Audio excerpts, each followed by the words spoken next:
Hi guys, how's everyone doing today? My name is Carolyn Frandsen. I am the programming coordinator for Support After Abortion. I'm so excited to be here for our weekly Facebook Live event, and I have a very special guest who is one of my favorite people. This is my husband, Adam Frandsen. Hello everyone, how you doing? Well, I am excited to get started here. We've talked and interviewed many people and talked about the healing journeys that they've been on. I've talked about mine. If you saw last week, they showed my video, one of our most viewed from our conference, and it was my video on the parent-child disconnect after an abortion. And so I have personally walked through an abortion decision and had an abortion about 10 plus years ago now. And so today we get to have a really interesting perspective of somebody, very obviously my husband, but from an outside perspective, from someone who has watched someone walk through that, what they brought into a marriage, their healing journey. And so we will just kind of start from the beginning here. So Adam, do you want to introduce yourself? Tell everybody a little bit about what you do. I know, but they don't. Sure. So my name is Adam. I've been married to my wife now for 9 years. Good job. Almost. I've worked in the automobile industry now for my entire adult life, basically since I was 18. Yeah, that's what I do. So outside of being a dad, I just work and try to spend as much time with family. Yeah, we have 3 children. We have a son and 2 daughters, a 9-year-old, a 7-year-old, and a 2-year-old. So yes, we are busy, that's for sure. And we understatement of the year. So anyhow, so before we get started here, I guess when we first met, we were both kind of we met through a mutual friend.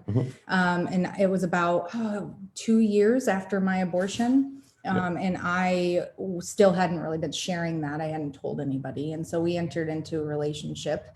And do you remember me telling you for the first time that I had an abortion? I do, actually. I was driving back to the Chicagoland area. I was actually moving back from Pennsylvania, and we had met prior to me moving back. And she decided to call me. I remember I was driving through Rosemont in my 1986 Chrysler New Yorker. That's how I got her. That's how I won her over. But she called me and told me, and yeah, I mean, just kind of ran through it. And my response was, well, it is what it is. I love you. I love you either way. And I was super scared. She was very scared. Yes. She was very nervous. But I knew that there was something different about this guy here. Definitely something that I knew he was going to be around for the long haul, even though I didn't know what God had in store for us, because what happened 8 months into our relationship? We found out that we were expecting our son, Lars. Our firstborn. Yep. And I remember I was terrified to tell you. I talk about this in my testimony when I found out I was pregnant due to my past experience of my abortion and telling my boyfriend at that time and his reaction. And I just remember telling you, aside from the fact you were having an allergic reaction when I told you that I was pregnant, we had been on a camping trip. It is. But anyhow, and I remember I was very emotional in telling you, and you looked at me and you said, it's going to be okay. Yep.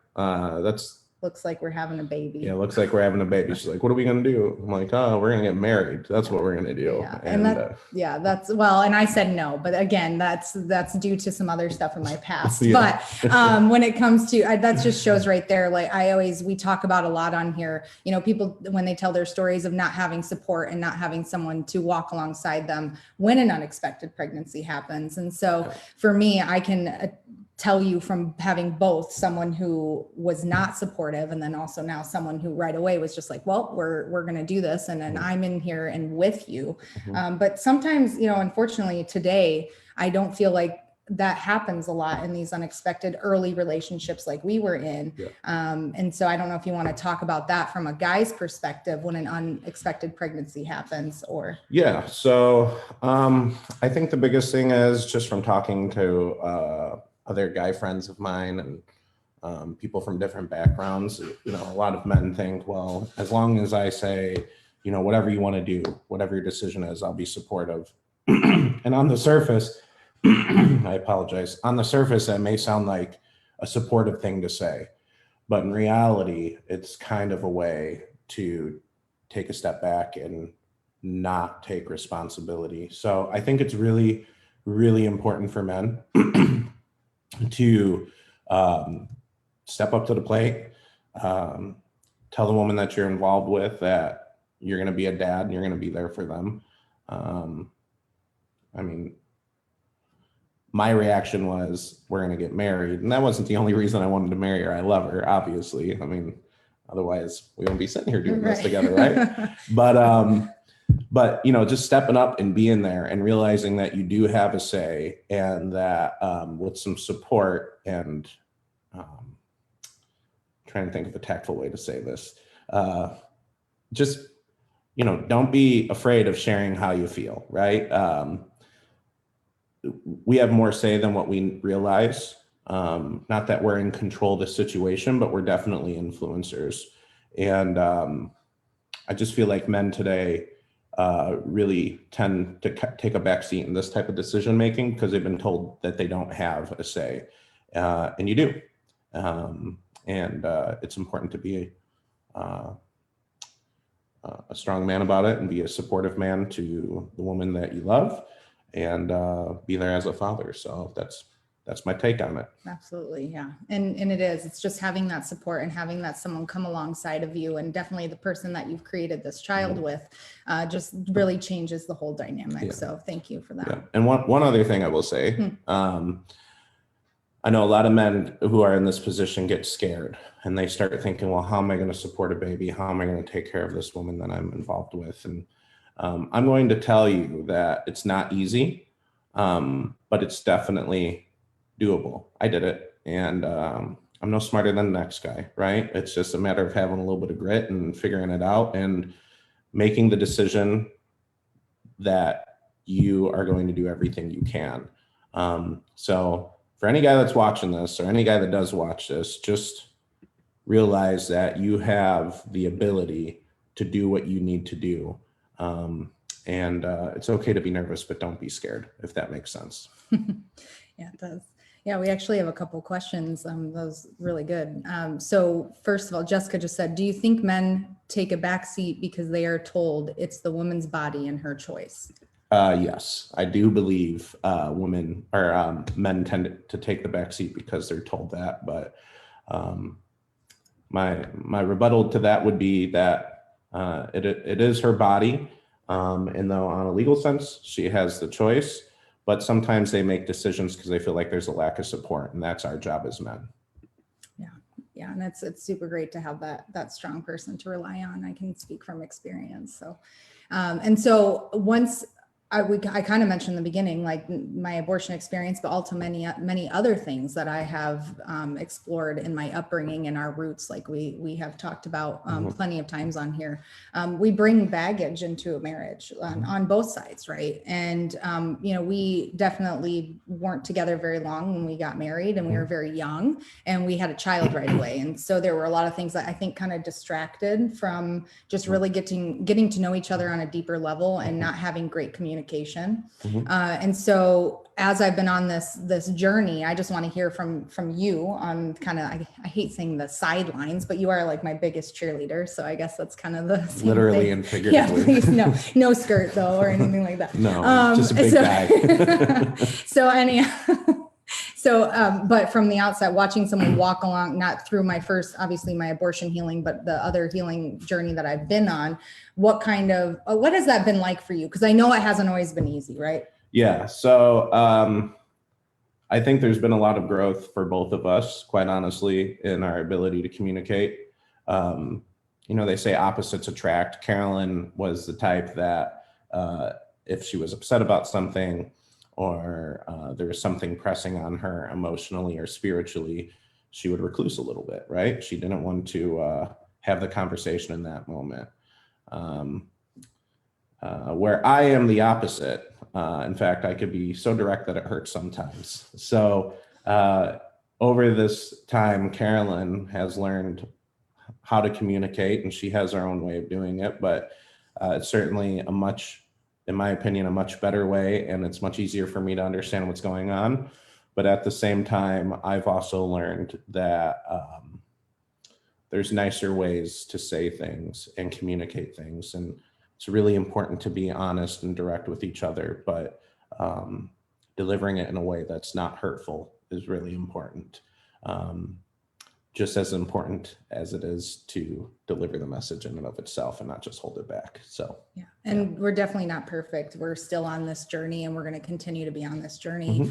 But one of the biggest things for me was when I went through my codependency group and realizing that I did not really know how to communicate properly. I wasn't taught growing up how to have a good conversation or even really what a good marriage looked like.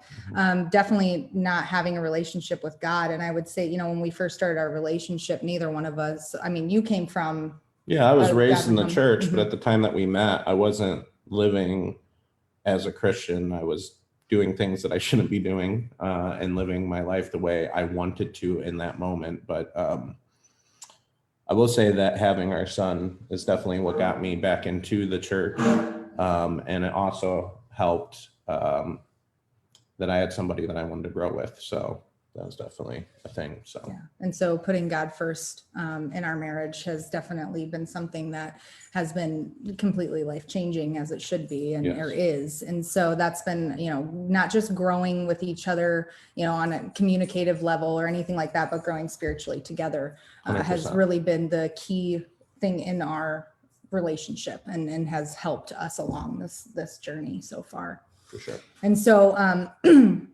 someone asked a question above, and I'm interested. It said along the lines of, why am I drawing a blank?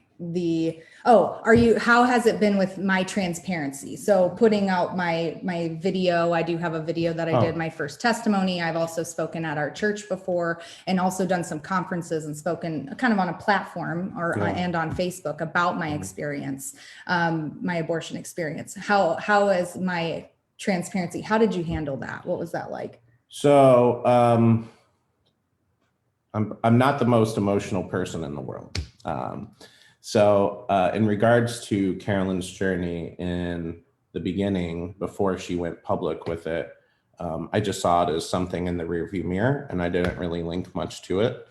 But when she released that video, it really moved me to understand what all she had gone through and what she was dealing with. So initially, when I knew the video was coming out, for me, I didn't see a big deal in it. And then it came out and it really opened my eyes. So in regards to her transparency, I think she's killing it. I'm cool with it. We received more positive from it than negative, that's for sure. I think she's changing lives with the things she's sharing and helping people. But yeah, the transparency didn't bother me. Initially, I didn't see a big deal in it for whatever reason. I guess I just didn't think real deep about it. But now I see it as something that's important and fully supportive of her doing it at this point. So. Yeah, because I mean, I remember when it wasn't so, I don't even think it's so much, I think one of our more difficult things that we navigated was before I started working for Support After Abortion, or even before I came here, I was at a pregnancy center. I'd been a stay-at-home mom. Yes. And so God lit this fire underneath me to start sharing my story and helping other people. And we're just being real here. Like, we're just just honest people. And so when I started my career and living out my purpose for, you know, what God has called me to, it was a difficult transition, right? Coming from stay at home for 8 years to then me going to work. Yes. And so if you want to talk about that a little bit. Yeah. So when she started working, at first I thought it was going to be easy peasy. And I have a very demanding career. I have over 100 accounts that I manage all across the country. So for me, when she first started working, it was a very hard adjustment because I would, you know, between schedules and everything, it was just tough. And I probably wasn't as supportive as I could have been in the beginning in regards to career, but in regards to sharing, I was all about.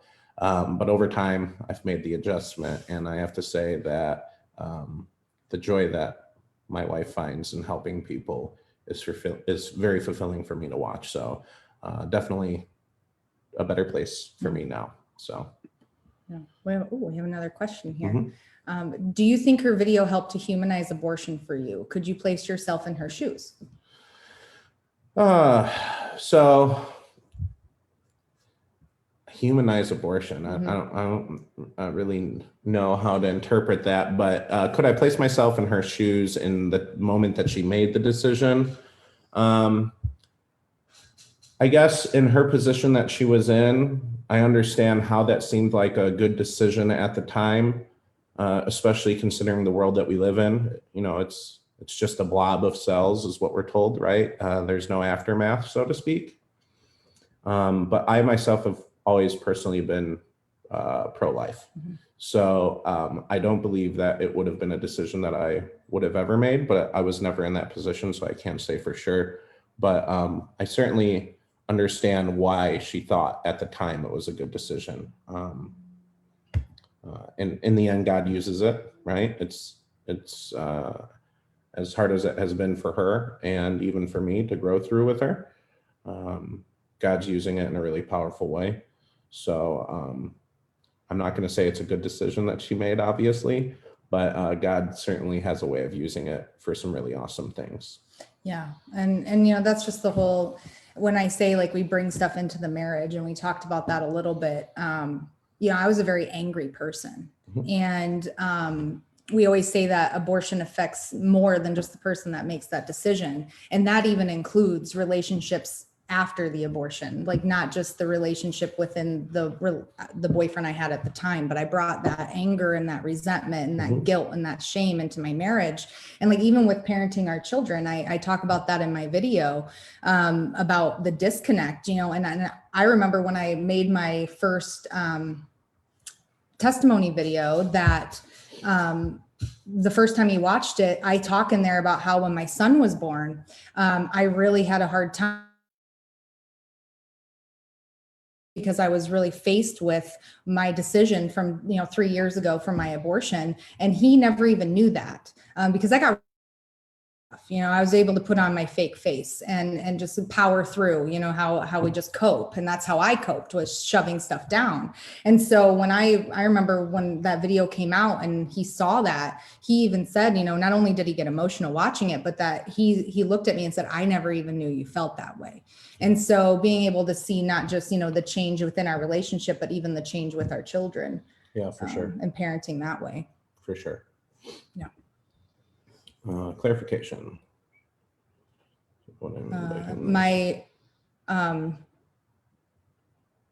Oh yeah, the clarification. Thank you for that. Abortion Yes. became real and personal to you. Yes. Like yeah, it definitely did. Especially when, like she said, when that first video came out, and I really listened to her testimony. I mean, I knew the story, obviously, but to hear the things that she was struggling with, it definitely made a big deal or a big change in how I looked at it. So. Yeah. And that's just it, because even though we have, you know, I always thought we had this really good, strong relationship, and I'm not saying we didn't, but we weren't doing a lot of things properly. Yeah, it's light years better now. Yeah. We still have bad days, but I didn't know how to express. I couldn't express it even just for myself, let alone express it to you, how I was feeling or what I was going through. And I was like, well, he'll never understand, or how is he going to even, you know, look at me the same way, or is he going to judge me? Definitely because of your upbringing. And I came from no godly background, didn't grow up that way. And so always had this skewed idea of exactly what, you know, I guess a relationship with God is. I didn't even know what that meant. Yeah. And so I was scared that there was going to always be this like backlash of, well, you made that decision, now you have to deal with it. And that we are just here to tell you that that's not the case, that we have people that want to help you. If anything we've talked about on our lives so far has hit anybody or triggered anything for you or anything like that, we do have a hope line available. We'll put it in the chat box, but the number is 844-289-HOPE, which 4673. And we have people on the line ready to help you sort through any emotions or anything you're feeling, because there is freedom from this, and it can, your relationship can be strengthened with all of those around you, not even just those that are the closest, like your spouse. So, sure. But yeah, I'm just going to check here and make sure we don't have any more questions, because things are coming on here. Oh, thanks, guys. Everyone says we look great. That's wonderful. Thanks, Janine. Like, so good. Well, you're a little I nervous. see Karen in the chat. Karen's my Karen. bestie. Yeah. It's one I gotta just throw this out there. So prior to COVID, I did a lot of travel for work. So I'm a bit of a foodie. So when Karen and I get together, I've been given the position of Chief Executive Dining Officer for Support After Abortion. So I choose the restaurants. Yeah, Karen and I love hanging out and getting some food together. So I love you, Karen. Yeah, we will. And yeah, exactly. You haven't, we're like a family here. And so it's been really cool. That's one thing that I love about not just my job that I get to do every day with our clients and volunteers and things like that. But, I've actually got to bring you along on some it was a conference that we went to in Washington, D.C. We've gotten to really watching you get involved in my work in the way of just supporting me and being there for me has just been an amazing part of our relationship building. And so that's been really, really cool to bring you along. And I thank you for putting up with me. I thank you for letting me put up with you because it's been good. Yeah, it has been good. It's been hard sometimes, but it's good. Yes. But so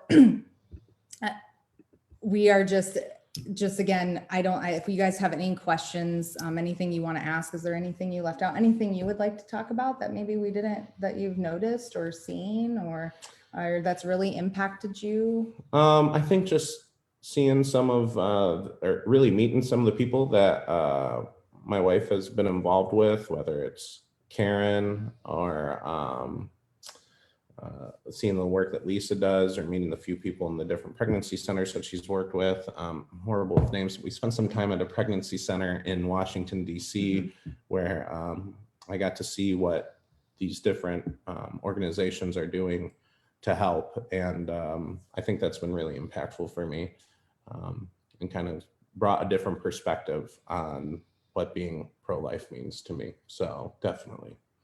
Yeah. And that's been a big part of my journey is kind of shifting, we talk all the time about shifting the paradigm and trying to, like someone mentioned, humanizing abortion and making, talking about it and knowing that there are other people out there that have been through a similar experience as you. And even those on the sidelines, like I like to say, this guy, that they are walking alongside you as well. And you don't see the impact that you're having on those around you. So not even just helping yourself, because of course that's super important and building your relationship with God and working through those things, but also the relationships outside of that and yourself. Sure. Oh, we have a question.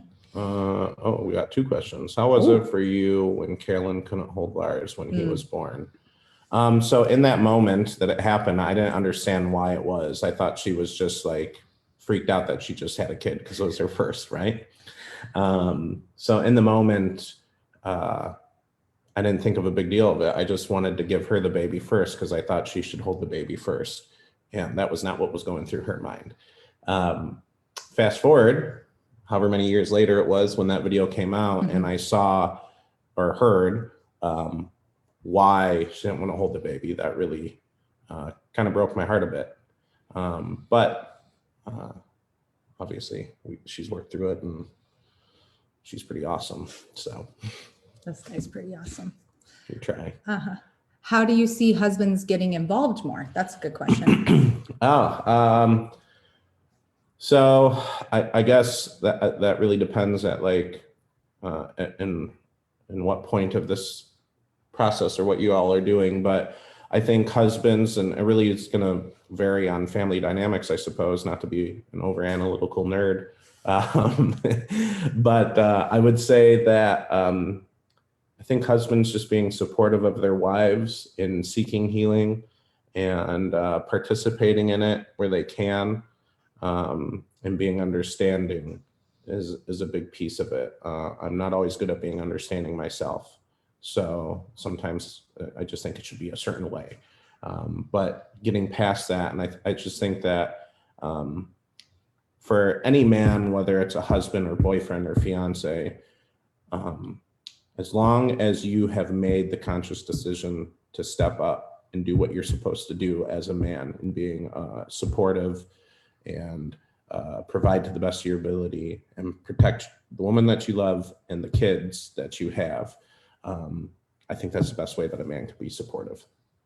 Yeah, because we're a team. Yes, 100%. We got to stay a team. 100%. Sure. Yeah. I know your oldest is still young, but have you shared about your abortion experience? Has it impacted them? Do you think it will in the future? So this is a really good question. And yes, my kids are young. But I would say, how was it? 2 Christmases ago, you got me. I have my children's birthstones on a ring and their names. And I had it was like 2 years ago, because I had just gotten done. I had just gone through healing, or had finally gone through healing for my abortion. And so I wanted to honor that child, and he heard me when I said that. And so he actually got me my ring, and it has all 4 of my children. So my 3 earth side and my heavenly child on it. And my oldest went with him. And so obviously there was some confusion as to who this other person was on my ring. And so I haven't shared with my children yet that I had an abortion, but I did talk to my son about how I have a child and she's with Jesus in heaven, and so of course, he asked, so I have a sibling, and I said yes. And because during my, when I went through my group when we had our memorial at the end, God has revealed to me that it was a girl. And so I told him and told him her name. So Chloe. And so my kids definitely, and so my daughter heard, but she was still pretty young. So I haven't had the conversation that he didn't ask how did he? No, he did ask how. I think he did, and I think we were pretty vague in how it happened. I can't remember the conversation exactly, to be honest. Yeah, it was a while ago. I think it's important to be honest with the kids about things, but using some wisdom in regards to getting into all the details with them based on their age. Yeah, some discernment on that is important. I mean, my son is 9, right? And I don't even think, and I could be out in left field, I don't even think he knows what abortion is.